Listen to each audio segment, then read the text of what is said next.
What's up, Guardians? Profane here. Thanks for checking out the video.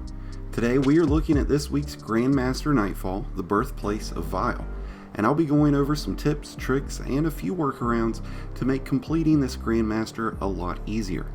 Before we get started, if you enjoy the video and find it helpful, be sure to hit that like button below, along with the subscribe button if you're new. The Birthplace of Vile can be an especially difficult Grandmaster to complete. You'll be facing off against overload chieftains and unstoppable abominations. Void damage is increased, and screebs are just a nightmare. When it comes to loadouts, the Osteostriga will come in handy against the overload champions, keeping them poisoned and unable to heal. Hunters with invisibility will fare out nicely and come in handy for activating the plates. Stasis warlocks with turrets will come in handy as well, especially when handling the plates. Titans will want to go bubble, which will be very important during the boss encounter and the plates.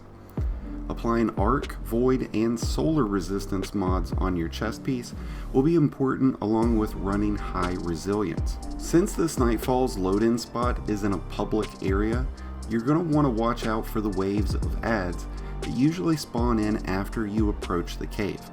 Even though these enemies are low rank, the modifiers for the Grandmaster are still active, and you will take increased damage while on a Sparrow. The last thing you want to do here is lose lives before even starting your descent into the Grandmaster. So please, save your team the heartache and either run past the enemies or Sparrow to the left around the enemies.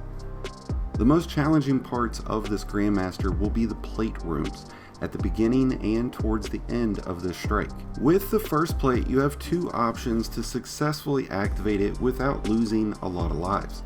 Hunters with invisibility can activate the plates fairly effortlessly. The 6th Coyote can give you an extra dodge, Omni Oculus will give you damage resist, and Graviton Forfeit will increase the length of invisibility along with faster charge of your melee. All three of these exotics are immensely great for hunters with this strike.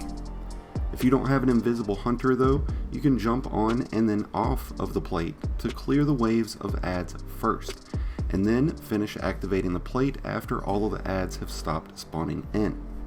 The second plate room, however, will continue to spawn adds until you have activated the plate, which is where invisibility and stasis turrets will really come in handy.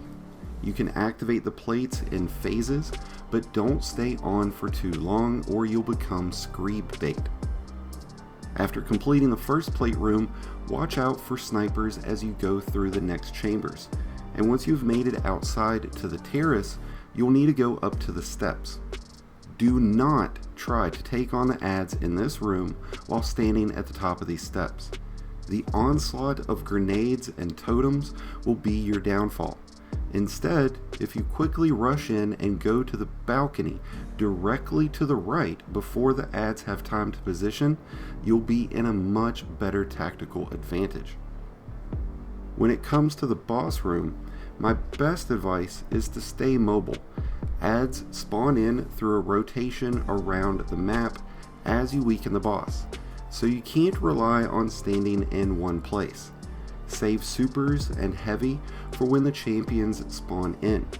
It's hard to get consistent precision shots on the boss since he moves around so much and so quickly, so rockets will be more efficient for most guardians than linear fusion rifles will be. When the boss teleports you to the screeb room, be especially careful here. Along with invisible screebs, you'll have baby screebs to avoid, and they like to spawn in as you get closer to the chieftain, so it's best to advance slowly and then retreat back as they spawn in to avoid losing any lives this late in the strike. Each time the boss teleports you away and you return, a champion spawns in with the adds, which is why I find it's important to take time to build your supers back up before re-entering the boss room. This way you can quickly take out those champions before they fill the room with totems. While it might not be as difficult as the Lightblade Grandmaster, the Birthplace of Vile can still pose to be quite a challenge, but hopefully by using these tips and tricks that we've gone over today, you'll have much higher success at completing this week's Grandmaster and completing your Conqueror seals. Let me know what your thoughts on the Birthplace of Vile are in the comments below.